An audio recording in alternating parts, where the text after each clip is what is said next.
জার্মানিতে student visa পেতে দেশটির একটি ব্যাংকের ব্লকড অ্যাকাউন্টে জমার পরিমাণ বাড়ানোর সিদ্ধান্ত নিয়েছে দেশটির সরকার। জার্মানি থেকে বিস্তারিত জানাচ্ছেন রায়হান জিলানী। প্রিয় দর্শক, জার্মানিতে স্টুডেন্ট ভিসা পেতে বাড়ছে ব্লক অ্যামাউন্টের পরিমাণ। বাংলাদেশি শিক্ষার্থীদের উচ্চশিক্ষার অন্যতম গন্তব্য আসলে জার্মানি, আর এর মূল কারণ টিউশন ফি না থাকা। বাংলাদেশের মধ্যবিত্ত যে শ্রেণী রয়েছে তাদের আসলে অন্যতম গন্তব্য হয়ে উঠেছে জার্মানি উচ্চশিক্ষার জন্য। তবে করোনা মহামারীর পর থেকে জার্মানির স্টুডেন্ট ভিসার প্রক্রিয়া কেবল জটিল থেকে জটিলতর হচ্ছে। ভিসা সাক্ষাতের তারিখ পেতে একজন বাংলাদেশি শিক্ষার্থীকে এখন প্রায় 2 বছর পর্যন্ত অপেক্ষা করতে হয়।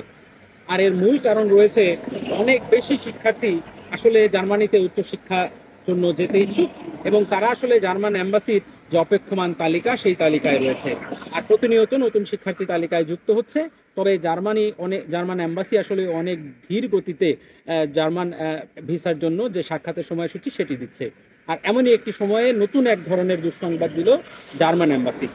সম্প্রতি দূতাবাসের বিবৃতিতে তারা বলেছে যে আগামী 1 সেপ্টেম্বর থেকে ব্লক অ্যামাউন্টের পরিমাণ বেড়ে 11,904 ইউরো হতে যাচ্ছে, যা বাংলাদেশি টাকায় প্রায় 15,97,000 টাকা।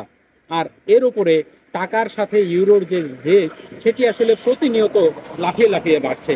গত এক মাসে ইউরোর রেট 125 টাকা থেকে বেড়ে এখন প্রায় 133 টাকা পার হয়ে যাচ্ছে। জার্মানিতে স্টুডেন্ট ভিসা পেতে দেশটির একটি ব্যাংক অ্যাকাউন্টে কিছু পরিমাণ অর্থ জমা রাখার যে বাধ্যবাধকতা রয়েছে সেটিকেই আসলে ব্লকড অ্যামাউন্ট বলে।